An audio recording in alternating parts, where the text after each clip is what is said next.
Oh hey, come walk with me.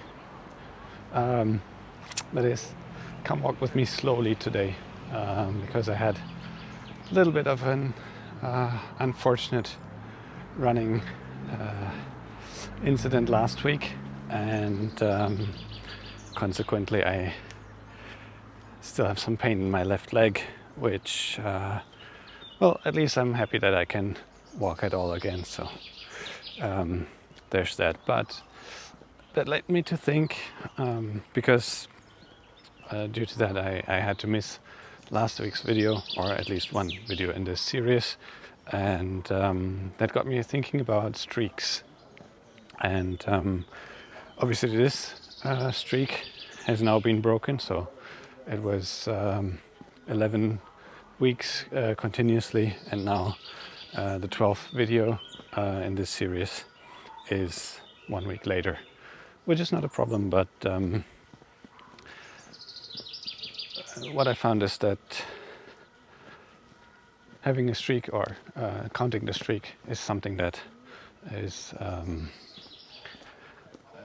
a large motivating factor, I would say. So I think I talked about the importance of consistency, keeping up a practice, and overall staying in the flow, even though it might be possible to put in more effort one day and less effort the next day, but the importance of keeping up the practice. And I think streaks is something that was introduced very much with the app economy, because people know that this is such a huge motivating factor.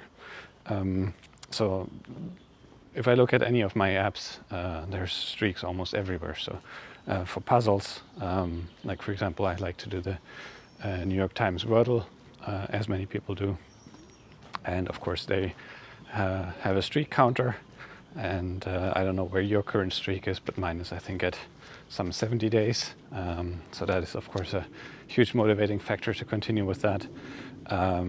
Running, obviously, also the various running and exercise apps are counting streaks. And yeah, basically across the spectrum, whatever you have a look at, there's always a streak counter. I think on some of the social media sites like the Snapchat and so on, they also have something like a streak counter. And it's just about the making something tangible, which isn't really tangible. So like, for example, it doesn't in real life actually matter if you miss a day of puzzling, or if you also are talking with your friends and you're talking with them every day. You miss one day, then you talk to them again the next day. But if you have something visible or tangible, like a streak, that makes it much harder to get around that. And it also might lead you to making not the best decisions. And case in point is, as I was mentioning, so I had some issue with my leg last week, and that led to me not being able to, well, not even walk properly. I mean, maybe you can still see I'm walking less fast than usual. And obviously running was completely out of the question. But what got me to at least try running today was that my running app is counting my streak. And I had a 33-week streak going on, continuously running, and I wanted to complete it. So today is Sunday, the last day of this week, to be able to continue that streak, and I wanted to get to the 34, or at least continue that streak. And where I usually run 10K, I said, okay, I'm gonna take it very easy here, and I ran 2K today at a much slower pace, But I did catch up on my streak. Now the question is, was that a very wise decision, or was it kind of foolish? Should I have stopped, or at least let's say waited a little while longer instead of going for this tangible counter, but which isn't really something that is making a lot of sense if it doesn't lead to very good results. So now that I think about it, was it a good decision? Who knows? I think it was valuable to at least see whether it is still possible for me to run. And yes, it was. Although I have the feeling that my leg did get a little bit worse. So obviously, and none of this is of course advice, and any situation might be different. But for me, I feel like maybe if I had waited another day, might have been a little bit smarter than going for a run today, just to keep that streak up, and gain something which might not even be worth it. So as I was thinking about this, a lot of the metrics are like this. So you have, in terms of getting people to use something continuously, it's either making it public.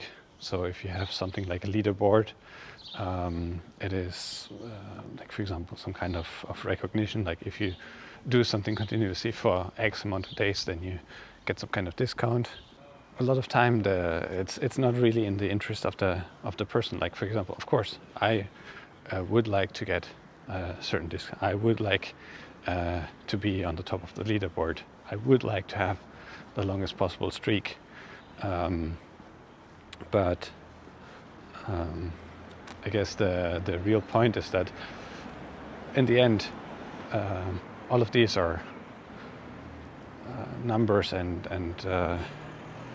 very little benefits, where it might make sense to think about who is really the benefactor of whatever you're doing there.